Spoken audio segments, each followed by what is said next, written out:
Bonjour Yael Braun-Pivet. Bonjour. Vous qui aviez fait savoir que vous étiez disponible pour Matignon, vous allez nous dire quelles sont vos pistes pour un compromis sur le budget, notamment sur une taxation des plus riches. Mais d'abord, la France va officiellement reconnaître l'État de Palestine aujourd'hui à l'ONU. Écoutez, le président, il a posté un message sur les réseaux sociaux juste avant de décoller pour New York hier. Cette reconnaissance, c'est le début d'un chemin. C'est un parcours, avec toutes ses conditions, ses exigences pour les parties prenantes. Le début d'un chemin, car c'est une reconnaissance sans condition préalable. Et vous dites dans Le Parisien hier que vous êtes réservé sur cette initiative du président. Est-ce que vous la déplorez, Yael Braun-Pivet ? En fait, je comprends quel est l'objectif du président de la République et en cela, il a raison. Et on voit qu'il a réussi un certain nombre de grandes avancées, notamment cette fameuse déclaration de New York qui a été endossée par plus de 140 pays la semaine dernière. Et moi, j'ai noté dans ces cas-là des grandes avancées puisque certains pays qui ont endossé la déclaration de New York sont des pays qui ne reconnaissent pas l'existence de deux États et l'existence notamment d'Israël, qui n'avaient pas condamné l'attaque terroriste du 7 octobre et qui n'appelaient pas à la libération des otages. Donc il y a dans cette démarche des choses extrêmement positives. Mais c'est juste une base qui demande à être encore concrétisée. Voilà. Et sur donc, la reconnaissance sans condition préalable. La base, la déclaration de New York, pour moi, c'est une grande avancée, c'est extrêmement positif et je l'ai salué. Maintenant, la reconnaissance de l'État de Palestine sans condition et sans les conditions préalables qui avaient été fixées par le président de la République lui-même, qui étaient la libération des otages, la sécurité de deux États, d'Israël et de la Palestine, le fait qu'on puisse faire rentrer l'aide humanitaire dans Gaza, etc., etc.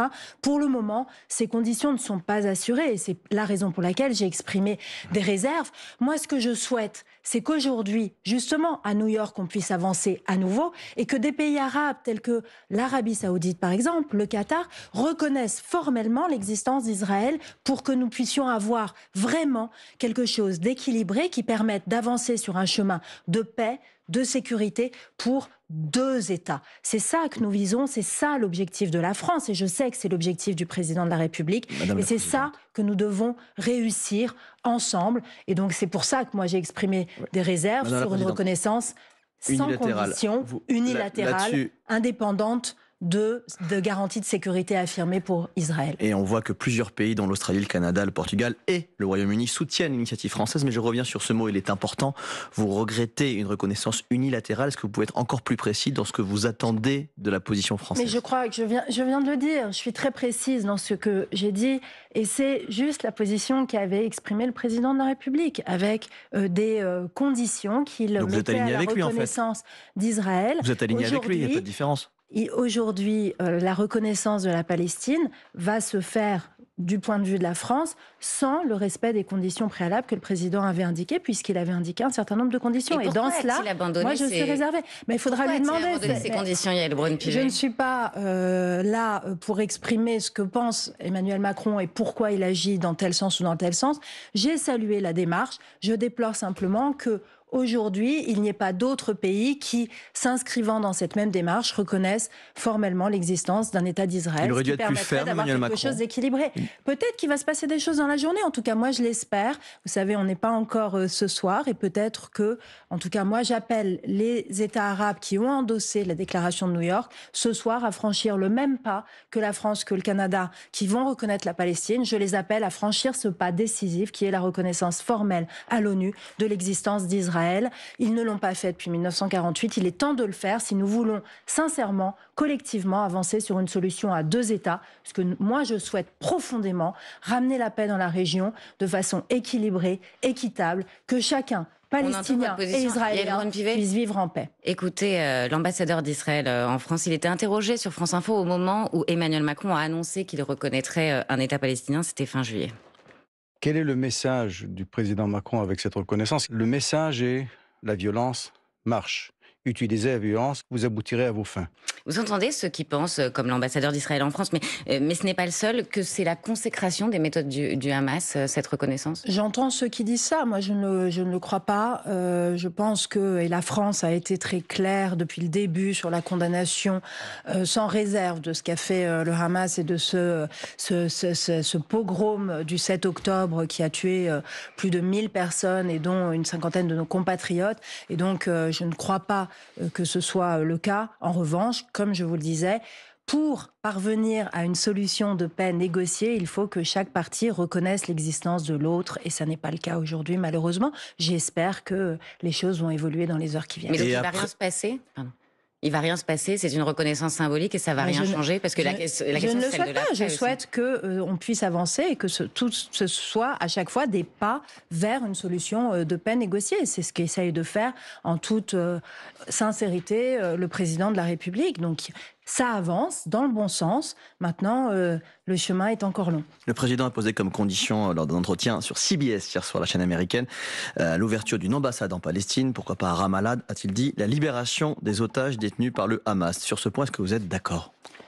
À nouveau, je pense que la libération des otages doit être la priorité de tous et doit être la condition préalable, indispensable, essentielle et première de toute avancée dans la négociation avec l'État de Palestine. Et le Brun-Pivet, une commission d'enquête indépendante rattachée à l'ONU mais qui ne s'exprime pas au nom de l'ONU, a pour la première fois accusé Israël de commettre un génocide à Gaza depuis octobre 2023 avec l'intention de détruire les Palestiniens. Peut-on parler de génocide selon vous ? Écoutez, ce sera aux instances judiciaires de le qualifier. La qualification demande effectivement des faits matériels. Je suis avocate et donc c'est un crime. Et donc il faut des faits matériels et une intention de commettre ce crime tel qu'il est décrit. Et donc il y a des instances internationales avec des magistrats qui sont saisis, la Cour internationale de justice. Et donc nous verrons bien, ce sera à eux de le faire. Ce n'est pas à nous de qualifier ce qui se passe du point de vue juridique. On peut le qualifié d'un point de vue politique, humanitaire, et on voit bien à quel point la situation est absolument dramatique et elle nous bouleverse tous.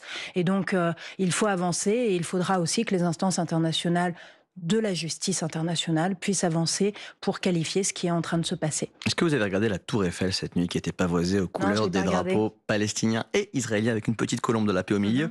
On sait qu'Olivier Faure a appelé donc à pavoiser les mairies avec le drapeau palestinien, que Bruno Retailleau, le ministre de l'Intérieur, démissionnaire, s'y oppose. Dans lequel de ces deux camps vous vous situez, madame la Vous présidente ? savez, moi je me situe dans un seul camp, le camp de la justesse et le camp du droit. C'est de la langue de bois, avec tout le respect. Mais non, c'est pas de la langue de bois. Totalement. Moi, je me suis posé la question à l'Assemblée nationale, qu'est-ce qu'on fait? Et donc, j'ai été regarder, c'est quoi la loi, c'est quoi les usages, c'est quoi le passé. Et donc ça, c'est pas de la langue de bois, c'est juste, quand on a des responsabilités politiques, essayer d'être le plus juste possible.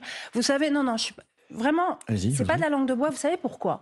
Parce que moi, je suis présidente de l'Assemblée nationale et je ne dois pas instrumentaliser l'institution que j'ai l'honneur de présider. Et donc, quand on doit prendre ce type de décision majeure, eh bien, il faut aller regarder. C'est quoi la loi? C'est quoi le droit? C'est quoi les usages? Et après, ça me permet de prendre une décision la plus juste possible, qui n'est pas instrumentalisée en fonction de qu'est-ce qu'a envie de faire Yael Braun-Pivet, mais qu'est-ce qu'il est juste de faire. Donc, et donc c'est ce que j'ai fait à l'Assemblée nationale, et il ressort de cet examen qu'il n'y aura ni drapeau palestinien ni drapeau israélien sur l'Assemblée nationale aujourd'hui, parce que telles ne sont pas nos règles et tels ne sont pas nos usages. Jeudi, je suis allé à la manifestation, vous savez, qui n'était pas du tout, qui était plutôt opposé, qui n'était pas lié au drapeau palestinien, mais il y avait énormément de drapeaux palestiniens dans la manifestation du 18 septembre jeudi, et les gens, massivement, m'ont dit, comment est-il possible qu'il y ait eu autant de drapeaux ukrainiens dans les mairies et pas de drapeaux palestiniens? Ils trouvent que ça fait 2 poids 2 mesures. Qu'est-ce que vous répondez à cet argument qu'on entend beaucoup? Je comprends cet argument, et c'est vrai que les choses parfois ne sont pas complètement claires. Moi, j'ai été regarder, on a des décisions par rapport aux drapeaux ukrainiens de tribunaux qui ont dit il faut les laisser, et d'autres tribunaux qui ont dit il faut les enlever. Et donc on voit bien qu'il y a un hiatus, et c'est là qu'il faut revenir à la règle de base. La règle de base, c'est que nos bâtiments publics sont pavoisés avec le drapeau français et parfois le drapeau européen, et ça s'arrête là, sauf en cas de visite de chef d'État, etc., ou d'expression de solidarité par rapport à quelque chose, ce qui pourrait être le cas aujourd'hui. Mais voilà, on est dans ce hiatus, rien n'est clair, mais donc j'entends la position du ministre de l'Intérieur. Mais je pense que celle-ci, elle est claire, et ses instructions ne font pas débat. Est-ce que vous êtes d'accord avec ceux qui jugent que cette initiative va importer encore plus le conflit et donc alimenter l'antisémitisme dans un contexte où les actes antisémites ont augmenté? Ce qui est sûr, c'est que depuis le 7 octobre, on voit bien que les actes antisémites ont augmenté dans notre pays, que beaucoup confondent ce qui se passe sur le territoire palestinien avec qui font l'amalgame entre Israël, les Juifs, etc. Moi, je trouve que c'est absolument abominable. Il faut arrêter de faire cet amalgame et il faut surtout arrêter de considérer que les Juifs ne seraient pas des Français comme les autres. Comme moi, vous voyez, je suis assez choquée. Parfois, j'entends des gens dire les Juifs sont les bienvenus en France. Mais en fait, personne ne demande, que les Juifs ne demandent pas à être les bienvenus en France. Ils sont chez eux en France et la France, on va célébrer les 120 ans de la loi de 1905 de séparation de l'Église et de l'État. Il faudrait quand même retrouver un peu son sérieux. En France, on ne trie pas les Français selon leur religion, selon d'où qu'ils viennent. Il n'y a qu'une communauté, la communauté nationale et la communauté française. Donc arrêtons de dire et de considérer que selon la religion, on va avoir telle ou telle pensée politique, que selon la religion, on va avoir tel ou tel attachement ou telle fidélité, quelles que soient nos religions. En France, on est français avant tout. Et donc, cessons ces débats et peut-être retrouvons un peu de collectivité nationale. Vous savez, moi, je me souviens quand on a, avec le président du Sénat, organisé la marche pour la République et contre l'antisémitisme, nous avions eu une exigence vis-à-vis de tous les manifestants. Nous leur avions demandé de n'entamer qu'un seul chant, la Marseillaise.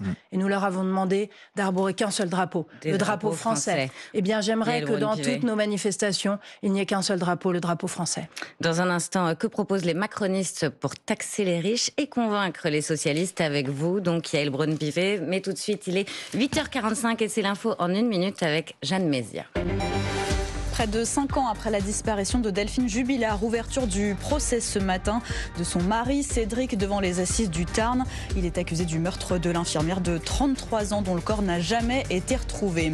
C'est un grand jour pour la paix, déclare ce matin le ministre français des Affaires étrangères, alors que la France va reconnaître l'État de Palestine ce soir au sommet annuel de l'ONU à New York. Une décision qui montre l'attachement du pays à une solution à 2 États avec Israël, selon Jean-Noël Barrot. La Bretagne toujours en vigilance orange. Pluie et inondations ce matin. Hier soir, les intempéries ont déjà provoqué des évacuations à Paimpol. Le sud-est aussi touché par un épisode météo intense, des pluies diluviennes à Avignon où il est tombé l'équivalent d'1 mois de pluie. C'est justement à cause de ces intempéries que le match de football entre l'Olympique de Marseille et le Paris Saint-Germain a été reporté et se joue ce soir au Vélodrome pour le compte de la 5e journée de Ligue 1. Coup d'envoi 20h. France Info. Le 8-30 France Info. Agathe Landray, Paul Larouturou. Avec vous, Yaël Braun-Pivet, présidente de l'Assemblée nationale. L'exécutif va-t-il se convertir à une taxe sur les riches, Paul ? Le débat sur la fameuse taxe Zuckman est un débat national. Le patrimoine des plus riches agite la classe politique. Bernard Arnault, le PDG d'LVMH, a qualifié l'économiste de militant d'extrême gauche, de pseudo-universitaire, comme Thierry Breton d'ailleurs à notre micro, qui cherche à mettre à terre l'économie française. Est-ce que vous êtes d'accord avec Bernard Arnault ? Moi, vous savez, je ne parle jamais des gens et de ce qu'ils pensent de cette façon-là. Et donc, je ne vais pas m'y mettre, je ne vais pas commencer aujourd'hui. En revanche, ce que j'ai toujours dit, c'est que ce budget, qui doit être un budget d'effort, cet effort, il doit être partagé par tous. Et donc, il n'est pas question d'exonérer telle ou telle catégorie de la population de l'effort partagé. Les Français ne le comprendraient pas. Et donc, à partir du moment où on demande des efforts aux plus fragiles, et notamment, moi, je soutiens le fait qu'on ait un gel de notre budget et donc qu'on n'ait pas de pensions, etc., revalorisées, eh bien, il faut que cet effort il soit partagé par les plus fortunés d'entre nous. Il faut trouver le bon mécanisme. Il y a plein de mécanismes. Je me suis déjà opposée à la taxe Zuckman telle qu'elle est présentée aujourd'hui. D'ailleurs, il a répondu, Gabriel Zuckman, la fébrilité n'autorise pas la calomnie. Il appelle Bernard Arnault à respecter la vérité et les faits. Comment vous vous situez ? Parce que ce débat, on en a parlé tout le week-end. Arrêtez de me demander de me situer entre bidule et machin. C'est pas moi, je me situe entre... Moi, c'est Yaël Braun-Pivet qui, devant vous, en tant que président de l'Assemblée nationale et responsable politique, vous dit qu'elle souhaite qu'un effort soit fait par tous aujourd'hui et que cet effort soit partagé et qu'on ait un budget dans lequel les Français se disent on fait tous des efforts et ça sert à quelque chose. Pour taxer voilà les 2 riches, conditions. Donc après, il faut qu'on trouve le bon mécanisme. Alors, aujourd'hui, sur votre plateau... Dites-nous quel mécanisme. Une sorte d'ISF revisité. Moi, je suis parlementaire avant tout. Les négociations, aujourd'hui, on n'a même pas de gouvernement. Donc on va peut-être faire les choses dans l'ordre. On va attendre d'avoir un gouvernement, d'avoir un ministre du budget et un ministre de l'économie et des finances qui va entendre l'ensemble des partis politiques, des groupes politiques. Il y a des débats qui vont s'ouvrir à l'Assemblée nationale. Vous pourriez dire oui pour un nouvel ISF qui n'est pas je vous donne mes objectifs et le souhait qui est le mien. La flat tax le souhait qui est le mien, qui est d'avoir quelque chose qui soit partagé, qui apparaisse juste et équitable pour les Français. À nous de trouver collectivement le bon mécanisme.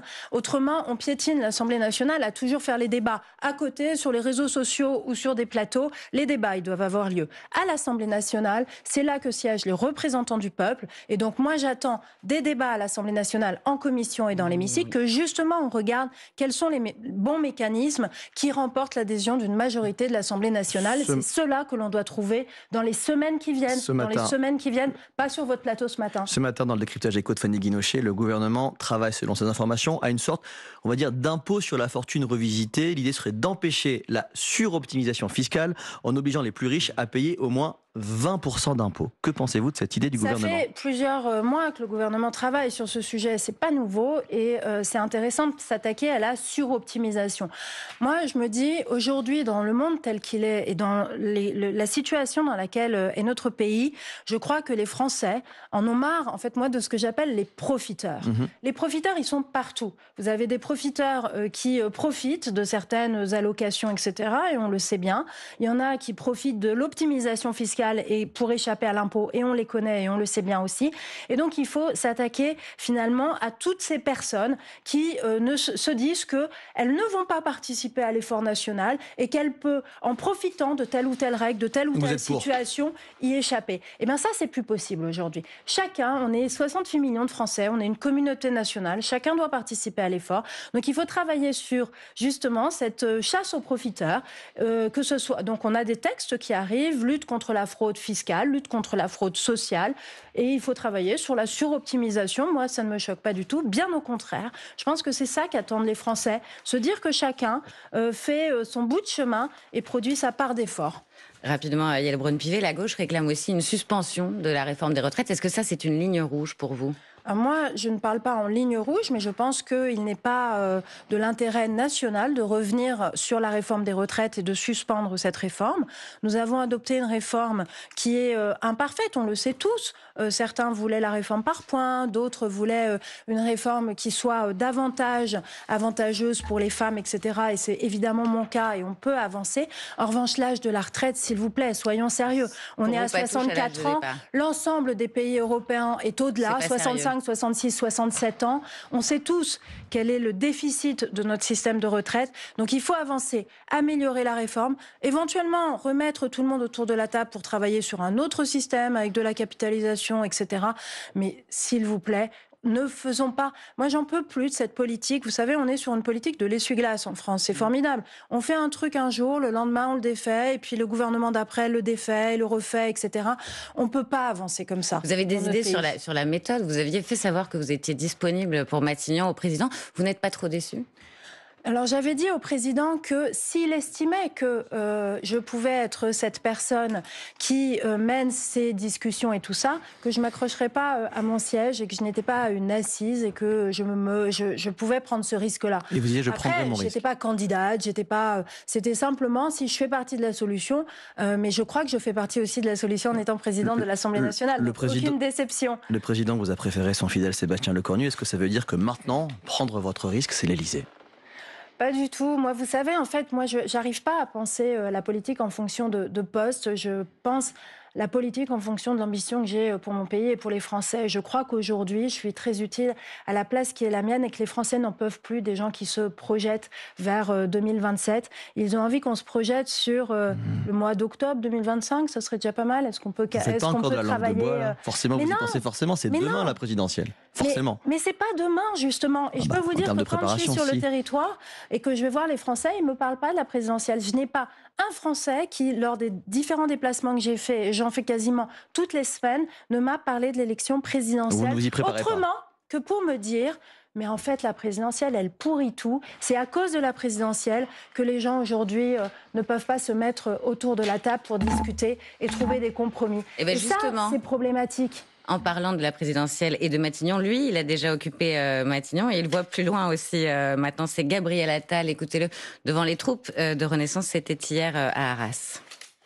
L'origine première de cette instabilité, c'est la décision de dissoudre l'Assemblée nationale. Je m'y étais opposé. Je sais combien cette décision a été pour beaucoup d'entre vous, beaucoup d'entre nous, une forme de rupture, de cassure. Gabriel Attal cible clairement le président en taclant notamment la dissolution qui a engendré le chaos selon lui. Est-ce qu'il crache dans la soupe ? Alors sur la dissolution, on est plusieurs, on est très nombreux à avoir dit que nous étions en désaccord, et je l'avais exprimé et au président de la République et publiquement. Moi, je fais partie de ceux qui pensent qu'une fois que quelque chose est fait, il faut tourner la page, il faut avancer. La dissolution, on ne va pas en parler pendant 10 ans, elle a eu lieu, elle a donné ce qu'elle a donné, une Assemblée nationale fragmentée mais qui représente les Français. Maintenant, il faut aller de l'avant avec cette Assemblée nationale, on ne va pas passer notre vie à regretter une décision qui a eu lieu. Il en faut Après, trop ? Cracher dans la soupe, moi je considère, et je fais partie de cela, moi je viens de la société civile, je ne faisais pas de politique avant 2017, je suis venue en politique dans cet grand élan de renouveau démocratique qu'a porté et qu'a voulu Emmanuel Macron. Emmanuel Macron a voulu que des femmes s'engagent. Grâce à lui, on a eu un groupe majoritaire paritaire. Et donc, moi je ne cracherai jamais dans la soupe, moi je sais ce que je dois au président de la République. Il crache dans la soupe, je lui Gabriel dois Attal ? ma vie politique. Et je pense que là-dessus, le président de la République a eu une formidable intuition. Les Français ne voulaient plus de politique professionnelle, ils voulaient du changement, de méthode, ils voulaient des changements de visage. Et vous le savez, moi j'ai été très critique sur la méthode, considérant qu'on n'avait pas changé complètement de méthode. Contrairement à Gabriel Attal. Non, j'ai pas dit ça, ça c'est vous qui le dites, mais Nous, en on tout le cas dit, moi, parce qu'on je vous ne écoute. le fais pas, parce que moi, Madame la présidente j'ai de cette l'Assemblée. reconnaissance-là envers le président de la République, envers Emmanuel Macron, qui a fait ce que je suis. Après, tout le monde sait que j'ai pris mes distances, que je me suis opposée au président de la République. Mais vous voyez, c'est l'équilibre que j'essaye de trouver, la justesse dans les prises de position qui sont les miennes. Et je crois que c'est important dans la vie d'être juste et équilibré. Contrairement à vous, Gabriel Attal verbalise très fortement 2027. Qu'est-ce que vous pensez de sa démarche ? Est-ce qu'il part en solo ? En fait, moi, ce qui m'a gênée hier, c'est quand il a utilisé l'expression « il faut renverser la table ». Vous n'avez pas aimé ça ? Ben, j'ai pas aimé pour 2 raisons.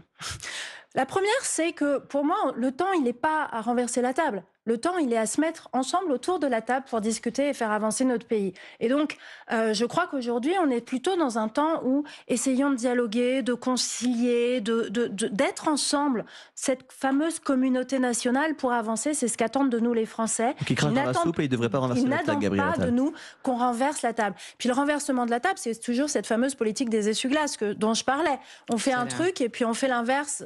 Et je crois que les Français en ont marre de ça. Après, renverser la table, ça veut dire quoi ? Ça fait 10 ans, 8 ans qu'on est aux responsabilités et on va être en rupture franche avec ce qu'on a fait. Moi, je ne suis pas d'accord. Je suis fière de notre bilan. Je suis fière qu'on ait créé 2 millions d'emplois. Je suis fière qu'on ait fait rentrer les femmes en politique. Je suis fière de ce que l'on a fait sur la réindustrialisation pour notre jeunesse. Je suis fière de ce qu'on a fait aussi dans l'univers social. Évidemment, on n'a pas tout réussi et je le dis, je suis la première à le dire. On a des grands échecs, mais on a des grandes réussites. Voilà. Et en tout cas, moi, je m'inscris dans cette continuité. On entend ce que vous dites et entre eux, vous appelez Gabriel Attal à se rappeler aussi d'où il vient. Comme tous les jours, c'est le moment, Yael Braun-Pivet, de la question qui a retrouvé sur les réseaux sociaux de France Info. Aujourd'hui, la question qui jette de l'huile sur le feu. Un livre Palais Bourbier, chronique d'une France ingouvernable chez Robert Laffont, révèle qu'entre les 2 tours des législatives l'année dernière, Emmanuel Macron a secrètement tenté de faire échouer le Front républicain contre le Rassemblement national. Le président défendait le nini au point de passer des coups de fil à des candidats du bloc central pour leur demander de se maintenir dans des triangulaires face au RN et au NFP. Est-ce que vous, Yael Braun-Pivet, vous étiez au courant ? Non, je n'étais pas au courant, je ne sais pas ce qu'il en est. C'est un excellent livre, mais après, vous savez comment sont ces livres-là. Donc, je ne sais pas quelle est la vérité, mais en tout cas, ce que je suis sûre, moi, c'est que farouchement, je lutte contre les extrêmes et que ça me choque d'imaginer que cela ait pu être le cas. Et en tout cas, dans les échanges que j'ai pu avoir avec le président de la République, à aucun moment, j'ai senti qu'il n'était pas dans ce front républicain et dans cette lutte farouche contre le Rassemblement national. C'est le combat de sa vie. Il a battu à 2 reprises Marine Le Pen. Et donc, pour moi, comme pour toute notre famille politique, nous continuons à lutter. Nous avons toujours lutté farouchement contre le Rassemblement national et ses élus. Il ne calcule pas Emmanuel Macron? Écoutez, à nouveau, vous lui demanderez. En tout cas, moi, je ne. Vous le voyez plus que nous. Je ne sais pas. Le président voulait une majorité RN, dit l'un de ses proches dans son livre. Est-ce que ça vous parle? Est-ce qu'il a joué avec le feu? Je crois pas. Je crois que vraiment, c'était pas le souhait. En tout cas, moi, pour avoir été témoin d'un certain nombre de combats que nous avons menés pendant cette campagne législative, je peux vous assurer qu'on était matin, midi et soir sur le front pour battre le Rassemblement national, pour battre la France insoumise, et nous avons réussi à faire en sorte que ni l'un ni l'autre n'ait de majorité à l'Assemblée nationale. Merci. Je ne veux pas d'extrême au pouvoir dans mon pays. Merci Yael Braun-Pivet d'avoir répondu aux questions de France Info. Un entretien à retrouver comme tous les matins sur YouTube.